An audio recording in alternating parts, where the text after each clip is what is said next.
Welcome to The Explainer. Today, we are diving deep into the beginning of a truly fantastic adventure, Suzanne Collins' novel, Gregor the Overlander. So, let's start right here with our main character, Gregor. He's this 11-year-old kid stuck in a boiling hot New York City apartment for the summer.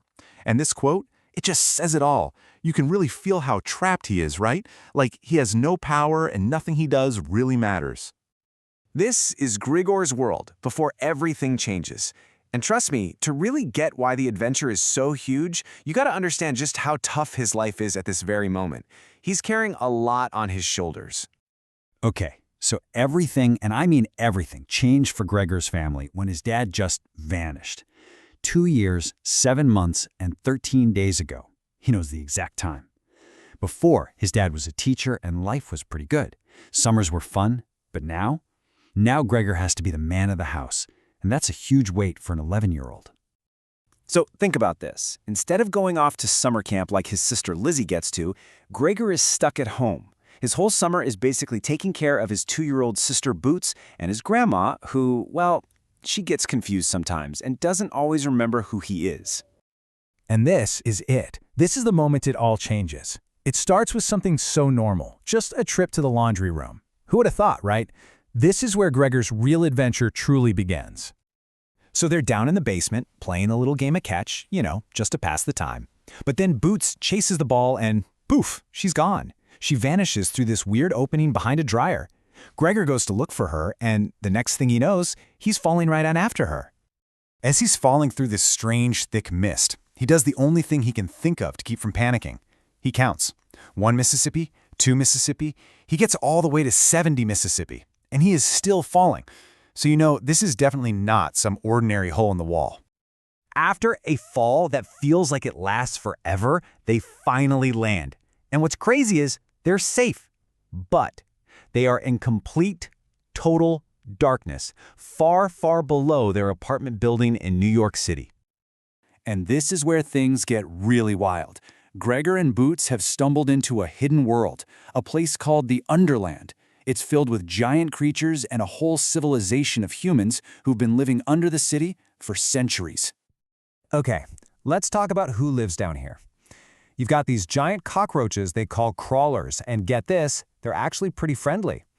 Then there are these massive bats that people literally ride around on. And then there are the rats. They call them Gnawers, and they are 6 feet tall and absolutely terrifying. Now this is a super important idea in the Underland, bonding. It's this special, lifelong connection between a person and a bat. And it's not like having a pet. Not at all. It's a true partnership, a solemn promise to protect each other no matter what. So they're found pretty quickly by the Underland's humans who have this really pale skin and striking violet eyes. Gregor immediately meets their young queen, Luxa, who, let's just say, has a real attitude, and her grandfather, Vicus, who seems a whole lot wiser. Right now, Gregor is focused on just one thing, getting himself and Boots home. But his journey is about to take a dangerous and very personal turn. He's about to find out that maybe, just maybe, this fall wasn't an accident. He makes a run for it, tries to escape, but bam, he runs straight into a trap set by 2 of those giant rats, Thangor and Shed. They're about to eat him and Boots. Luckily, the Underlanders show up on their bats and rescue them, but it's a brutal, really nasty fight. And right after that battle, the entire story just flips upside down. Vicus shows Gregor a keychain. And it's not just any keychain. Gregor knows it instantly. He made it for his dad years ago. So the big question is, how in the world did it get all the way down here? And then the bombshell drops. Vicus tells him his father, he fell into the Underland too. He's not gone. He's alive. He's been a prisoner of the rats this whole time. All of a sudden, this isn't just about Gregor getting home anymore. This is about saving his dad. So then Vicus pulls out this ancient prophecy, the prophecy of Grey. It talks all about a huge war coming with the rats, and it says the only hope is a desperate quest, a quest that must be led by a warrior from the Overland. You can probably see where this is going, right? So, here we are. This all leads to a massive decision for Gregor.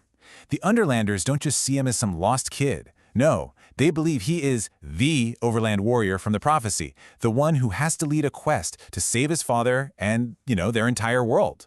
No pressure. But there's a huge problem, a really big one.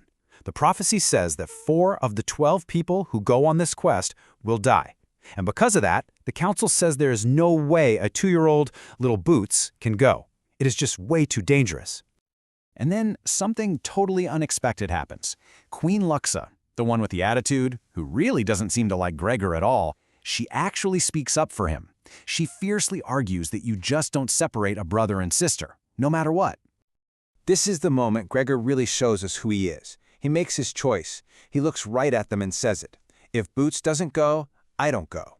He is not abandoning his little sister, not even if it means losing his only chance to save his dad. For him, family comes first.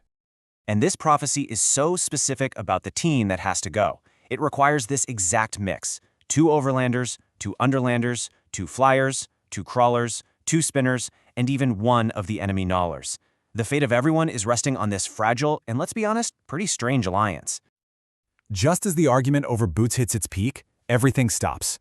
A wounded woman on an injured bat literally crashes right into the council room, and she has dire news. The war isn't coming anymore. It's here. The rat army is on the march, and there is no more time to argue. So what happens next? Will Gregor accept his role as the warrior and lead this dangerous quest to save his father and the entire Underland? Well, you're going to have to read the book to find out.